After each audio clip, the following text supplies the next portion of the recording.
નડિયાદ ખાતે ઘીના ભેળસેળિયા વેપારી પર ત્રાટકતું ખોરાક અને ઔષધ નિયમન તંત્ર. મેં Shri Shrem Kalyani milk and milk products ખાતેથી તંત્ર દ્વારા દરોડામાં સ્થળ પરથી 3 નમૂના લઈ આશરે ₹8.75 લાખનો 3100 કિલોગ્રામથી વધુનો જથ્થો જપ્ત કરાયો. Commissioner doctor એચ.જી. કોશિયાના જણાવ્યા મુજબ ગુજરાત રાજ્યના નાગરિકોને સલામત અને સ્વચ્છ આહાર મળી રહે તે માટે ખોરાક અને ઔષધ નિયમન તંત્ર કટિબદ્ધ છે અને રાજ્યમાં ભેળસેળયુક્ત કે ડુપ્લિકેટ ખોરાક બનાવનારા ઈસમો વિરુદ્ધ તંત્ર કડક કાર્યવાહી કરી રહ્યું છે. શ્રી કોશિયાએ ઉમેર્યું કે ખોરાક અને ઔષધ નિયમન તંત્ર નડિયાદ દ્વારા તારીખ 26/3/2025ના રોજ મેં શ્રી શ્રેમ કલ્યાણી મિલ્ક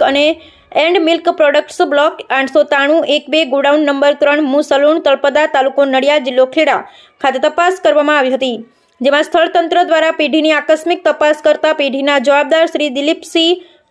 ખુમાનસિંહ રાહુલજીને હાજર રાખી સ્થળ પર રહેલા જથ્થા વિશે પૂછપરછ કરતા તૈયાર થયેલ ઘી શ્રી કલ્યાણી બ્રાન્ડ ઘીમાં ઉમેરવા માટે બટર ઓઇલ તેમજ ઘીનો ફ્લેવરની ભેળસેળની શંકા જતા તંત્ર દ્વારા કાયદા હેઠળની કાર્યવાહી કરતા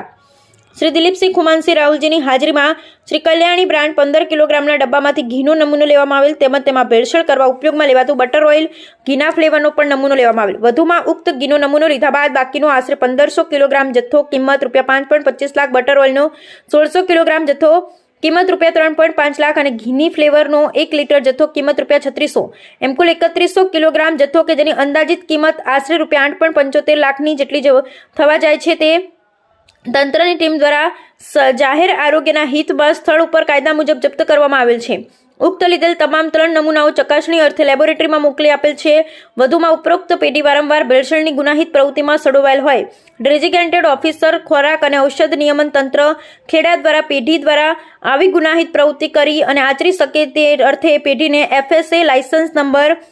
10/12/151નું તાત્કાલિક ધોરણે સસ્પેન્ડ કરવામાં આવેલ છે. આ ખાદ્ય પદાર્થો પ્રાથમિક દ્રષ્ટિએ ભેળસેળની પ્રબળ શંકા હોય તેમના પૃથ્થકરણ અહેવાલ આવ્યા બાદ નિયમ અનુસારની આગળની કાયદેસરની કાર્યવાહી કરવામાં આવશે. આ ઉપરાંત ઉક્ત વેપારી પર ઘીમાં ભેળસેળ માટેના 2 અલગ-અલગ એડિજ્યુડિકેશન કેસમાં અધિક નિવાસી કલેક્ટર ખેડા દ્વારા ₹2 લાખના દંડની સજા અગાઉ પણ થઈ ચૂકેલ છે. આમ ખોરાક અને ઔષધ નિયમન તંત્રના અધિકારીઓના દરોડાથી લોકોના સ્વાસ્થ્ય સાથે ચેડા કરનાર ગુનાહિત પ્રવૃત્તિમાં સડોવાયેલ ભેળસેળિયા ઈસમોમાં ફફડાટ ફેલાઈ ગયો છે.